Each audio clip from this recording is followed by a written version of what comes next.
Hi, and welcome to So Many Books, So Little Time podcast. My name is Jodi Stapler. I'm an owner of a publishing company called Willow Moon Publishing, a podcaster, a voiceover artist, and an author. Stories are so important in our lives, and there are so many out there from independent authors and independent publishing companies that we may never find unless we trip over them on accident. So I started this podcast for people who love books and love to read, and to help bring more awareness to the indie books and authors of our time. So stay with me for So Many Books, So Little Time.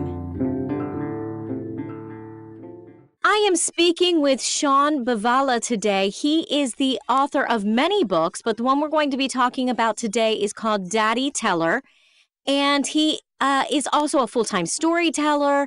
And he's won a recipient of the National Storytelling Network's Oracle Award. And he just is a great access point if you're a parent and how to tell stories to your kids and things like that. So welcome. Thank you very much for joining. Thank you. I love the term access point because, really, isn't that what we're about is connecting with our kids?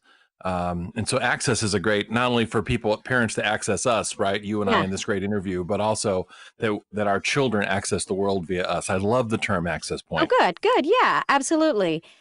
So tell me about the book. Tell me why, well, first of all, you're a father of 4 children, and Right. so am I. And stories, like I was going through pictures yesterday. My oldest are 19 and 18, and I was looking at pictures when they were like 2 and 3. Sure. And my 3-year-old at the time was reading a book to the 2-year-old, and I actually put this on my social media saying, how important it is to give stories and give that love of books and reading to your children at a very young age. So this book that you've written is based on that. Absolutely. We are, DaddyTeller was a very interesting project for me. It was the first book that I put out. My work, my day job, so to speak, is I'm the publisher for the Small Tooth Dog Publishing Group here in Arizona. And the very first book that we put out before I was even a publishing house was DaddyTeller. And I had been working with a gentleman who, how coaches come into your life, but you don't know they're coming? Yeah. That was one of that. And so this gentleman, Stephen, this guy just calls me up randomly and says, I really like your work. I want to talk to you about it. Well, it turned out to be this coaching relationship that he would just call me randomly, for which I am completely grateful for. Yeah. And I was doing a lot of work with men's groups and boys and things like that. And he says, so when are you going to write your book? I hadn't even thought about a book. This was back in the day before everybody was talking about writing books, right? Right. So he comes out of nowhere and he says, when are you going to write your book? And we got talking about this whole concept of empowering men, not to the exclusion of anyone or anyone else or any gender issues whatsoever, but how do we empower men to be better fathers? Yeah. And that's where DaddyTeller came from. Now, since then, the book has had a lot of other applications across the parenting spectrum, which we can talk about in a bit. But DaddyTeller really was that thing where how do I encapsulate the role that I had with my own children in sharing stories with them, and how could I narrow down and focus the concept that we as parents are the most exciting things to our children, and how do we have that opportunity to share our values and our morals with our children, and storytelling is the way to do that. Put the book down, look your children in the eye, tell them a story. Right. Absolutely. And I think it's important to, in general, women are the ones that are home with their kids all day long. So when dad comes home at dinner time, he's got maybe a couple hours before it's bedtime for the kids. So it is very important for the father to connect, or the mother, whoever it is that's working full time, or both, if that's the case. But for them to be able to connect in those couple hours before bedtime to tell some stories, not only made up stories, but stories about yourself and things like that. So I do love the whole premise I think for me as a mother, Hmm. that I was the full-time mother at home. Right. Excuse me. And so it was important for my husband to be the one to tell them the bedtime story. And that became a regular tradition. And I think that helps with the connection with kids. Traditions are so critical. And there's a thing out there, my children are all big now. My baby is 19, excuse me, my baby is 20 years Wow. old. Okay. So, so my children have grown up, Yeah. with my oldest, just this side of 30. So, the idea of forming traditions, which I just being blunt and honest, my wife was better about than I was. Hmm. And the concept of forming traditions is so important because kids look back on that and those things that they can learn to expect. It provides stability for them. If nothing else, families should provide a solid place for children. Right. And when it's not, that's when we see uh, outside issues that develop in children's lives when their home isn't a place of stability. And that stability can be with a stay-at-home mom. It can be with a stay-at-home dad. It can be with any combination of that. But as long as there's a groundwork there and the traditions of storytelling to our children, whether we're telling folk tales or fairy tales, or as you're saying, stories about our own lives, children adore stories where their parent was the hero, Right. that their parent was the one who learned a lesson, etc. Yeah. So those things are so critically important. But the concept of forming traditions, and it doesn't have to be just the big traditions like, well, this is our Hanukkah tradition, or this is our Christmas tradition, or this is our Valentine's Day tradition, whatever. Right. It doesn't have to be always around the big events. It can be around things as simple as snuggling up with your kid and telling them a story that they've asked for 5,500 times. Let them ask 5,500 times and tell it 5,500 times if that's what they're asking for. Those types of traditions, those moments, those are invaluable. And what do they say? That youth is wasted on the young. How cool it would be if we could all go back and reparent. Right. And learn, yeah, learn that lesson while your children are still little, because the days are long, but the years fly. Yeah. And learn that lesson about traditions and even the simple things of telling a story.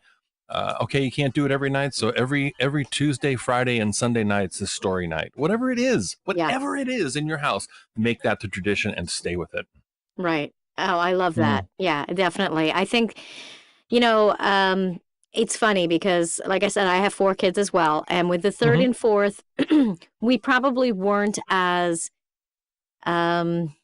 routine, I guess. Mm-hmm. We got more busy and we probably did not read as many stories and tell as many stories with the younger ones. And they're not as into reading. And I don't want to be mean to my other kids, but they weren't at school. They weren't as they didn't have the love for school that my older 2 had. And I think maybe the sitting down and reading and telling stories and all of that really helped with that. And I wish I would, like you said, I wish I could go back now and go, wait a minute, we have time for this. Let's sit down and do this correctly. Right. Exactly. Yeah, that's exactly right. You touched on something that's really deep and important about this whole thing and the whole reference to the DaddyTeller book. Telling stories to our children isn't always about trying to get them to go to sleep. Right. You know what I mean? Yeah. That oftentimes that people look at story reading, storytelling, any of those things as the way to calm your child down at the end of the day. And again, going back to traditions, that's important, and routines are important. But there's a bigger transcendent thing here, and you've touched upon that, is that storytelling, telling our children stories and having them tell stories back to us, is foundational for literacy. Mm. It is an essential component to the literate child.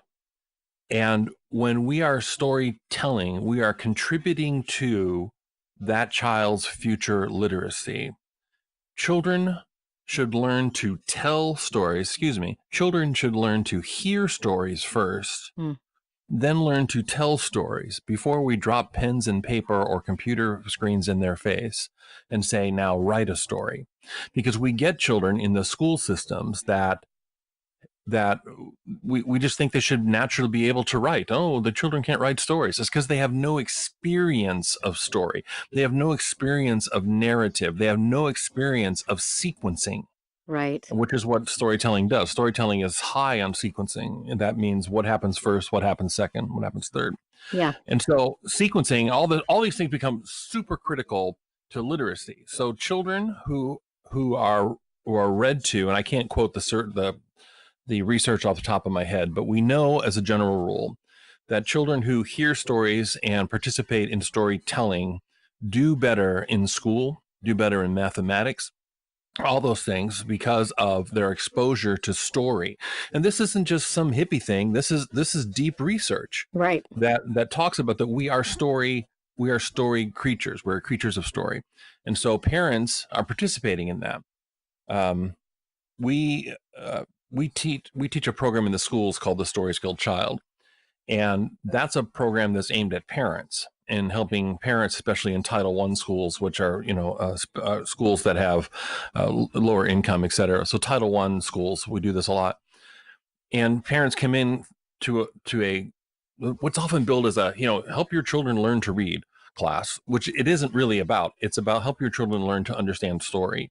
And so our whole work with parents is saying, you participate in story, you participate in literacy, not by doing more blank forms with your children, not by doing more worksheets, not by doing more testing, but by looking them in the eye and telling them stories. Mm-hmm. So that your concept of literacy, your direct experience of how your children have approached school and literacy and learning, yep, research is right there backing up your very visceral, singular experience. The research says that that's exactly right. That if we want to build, want to build our kids up in literacy, we should be telling them stories. Absolutely. Right. Yep, you bet.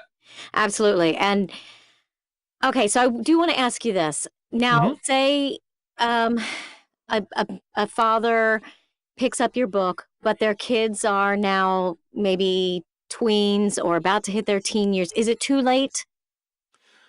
Man, that is a powerful question. Let me answer that in two parts. Okay.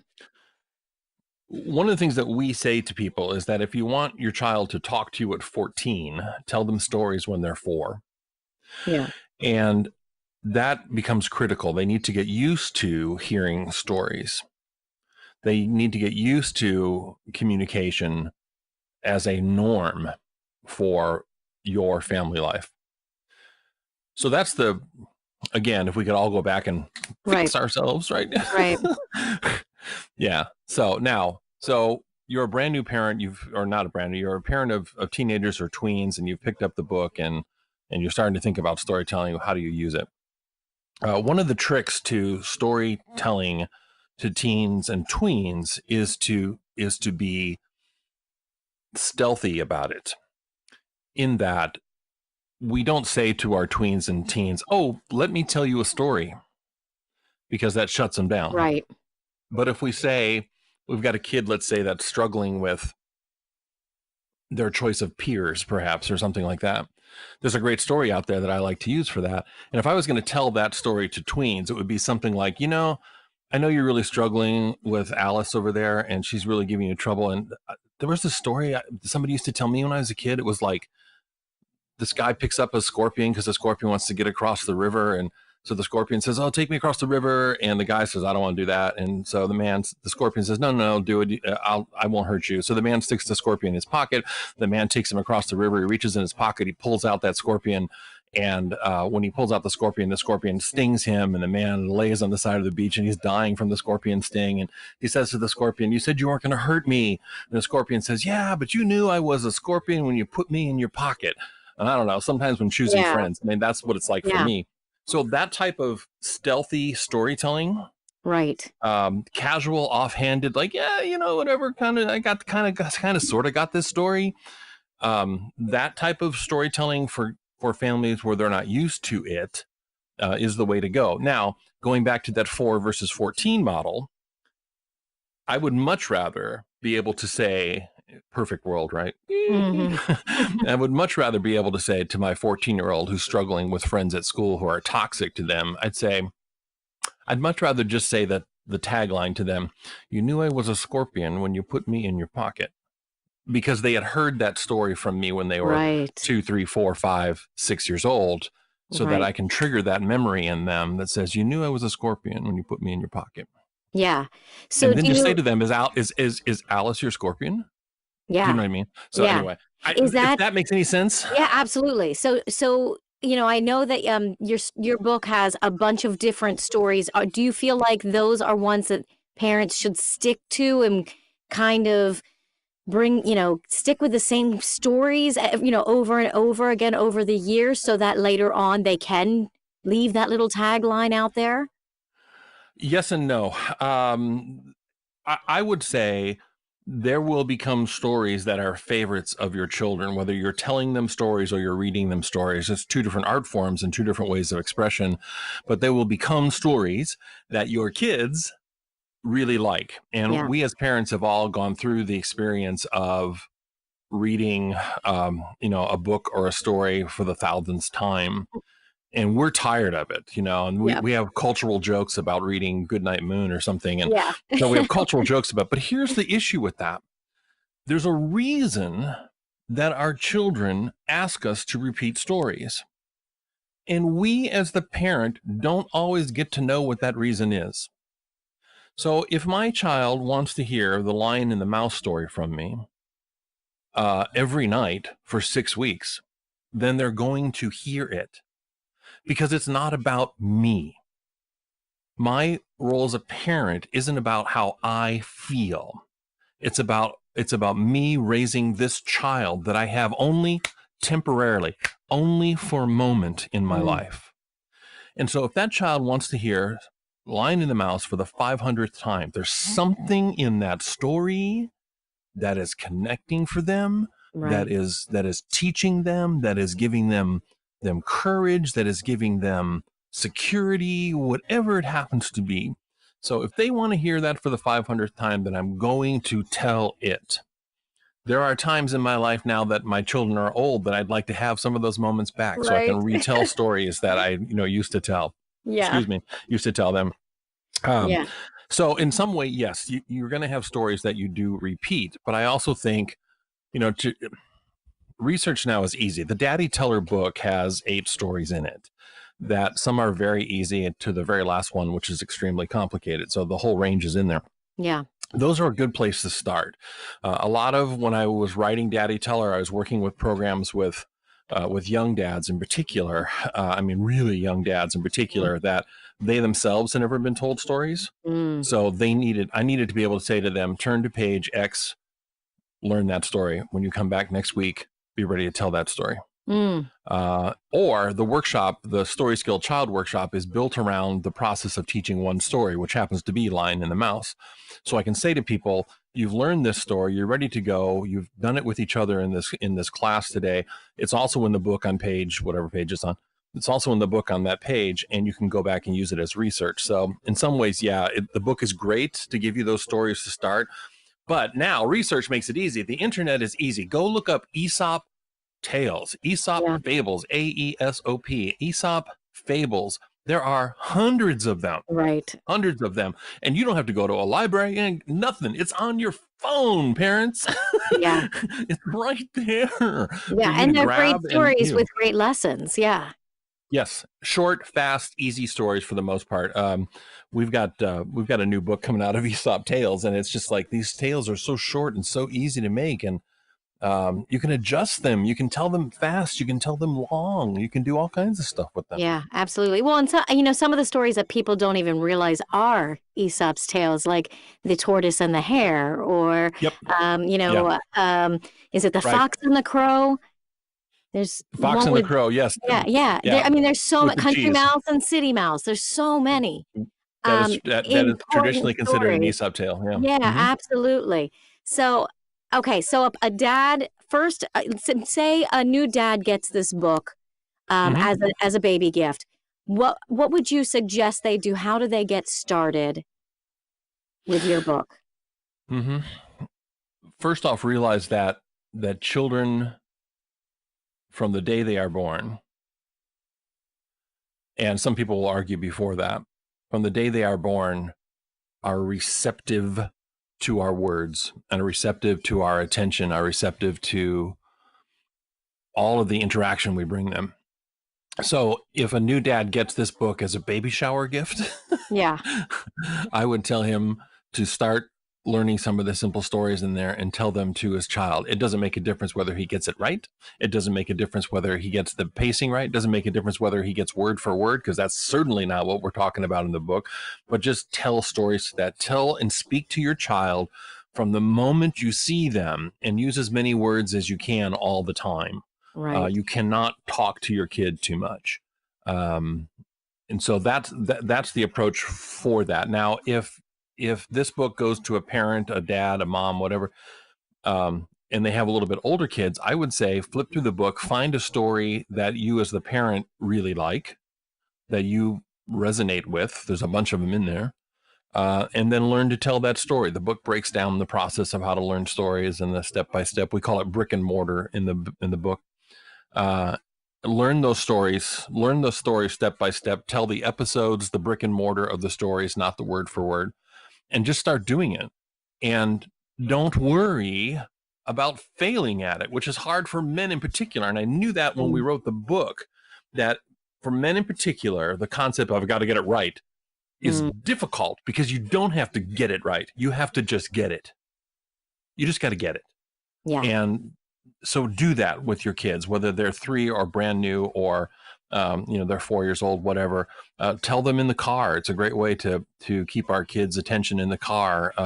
Spend a lot less time using the video display unit in your car and more time telling stories in the rearview mirror to your children. Right. I think that's really important. I do too. I love it.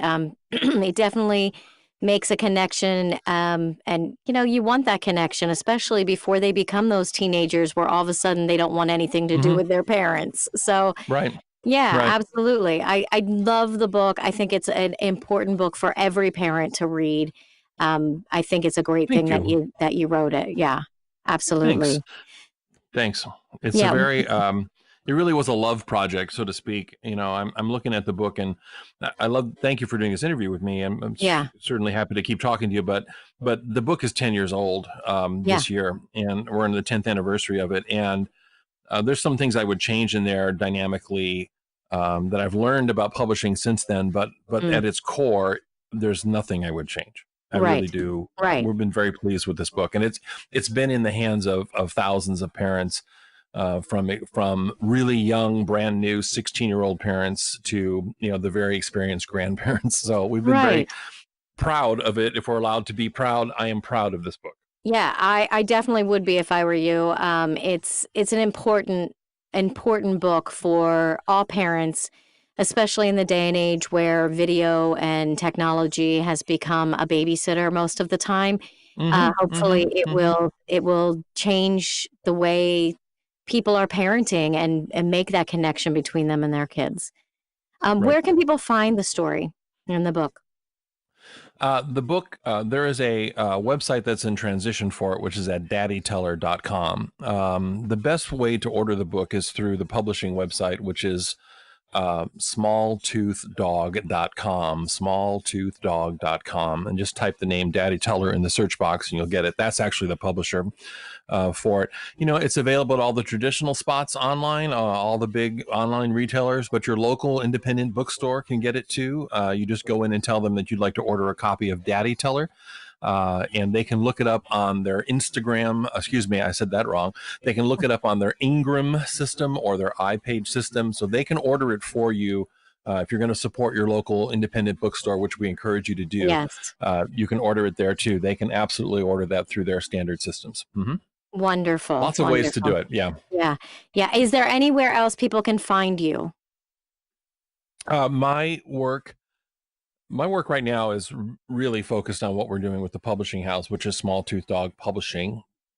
My personal website is SeanTells.com, which is SeanTells.com, SeanTells.com. And if people would like to book a workshop for their place, do the Story Skill Child workshop or something along that line, you can do all of that through either one of the websites, the publisher's website or mine at SeanTells.com. Either one of those places, I'd be happy to talk to people more about what we are doing with all of Wonderful. this storytelling biz. Now, do you travel or do you stay in in Arizona? I do travel quite a bit. This year in particular, for a while there, back in the early days when my children were really young, I traveled way too much and did a lot of travel. And then I slowed down a bunch as they got older. Now that my youngest is, I don't have any teens in the house anymore. Right. My wife and I are actually doing a lot more publishing and traveling. She is an illustrator for several of our projects. Apples for the Princess is one of the books she illustrated. And you said Fox and the Crow earlier. Yeah. Fox and the Crow is one of the Aesop books that we have coming out probably at the end of this month. And that's so my wife and I travel a lot together now to conferences and what. So we're all over the United States. You bet. Oh, wonderful. So, and people can find that on your website if they want to come to you anywhere. smalltoothdog.com is the best way to get a hold of us. You bet. Okay, great. Well, thank you so much for sharing this book with us. I do find that it is much needed. Maybe it is 10 years old, but it's just as relevant today, and it probably will stay relevant for a very long time. So make sure you guys go pick it up. DaddyTeller, very important. Give it to anybody you know that's getting ready to have kids. Thank you so much, Sean, for joining me today. I really appreciate the time you took to talk with me today. Thanks a lot. I want to thank Sean Buvala for joining me today. Make sure you buy his book, DaddyTeller, for all the dads in your life. Check out his publishing company at smalltoothdog.com and his website at SeanTells.com. That's SEAN tells.com. And I want to thank you for joining me on So Many Books, So Little Time. Let me know what books you're reading, what authors I should interview, and give me your suggestions and comments. If you appreciate our podcasts, books, music, and our goal of helping others fulfill their artistic career dreams, and would like to see it continue for many years to come, please join our Patreon and become a sponsor at Willow Moon Publishing. Make sure you subscribe to So Many Books, So Little Time podcast so that others can find me and all the great indie books and authors that I'll be sharing throughout this podcast. You can join me on Facebook, Instagram, and Twitter at So Many Books, So Little Time podcast, and you can check my website out at jodistapler.com or email us at somanybookspodcast@gmail.com. Thank you for joining me, and come back next week when we delve into another story.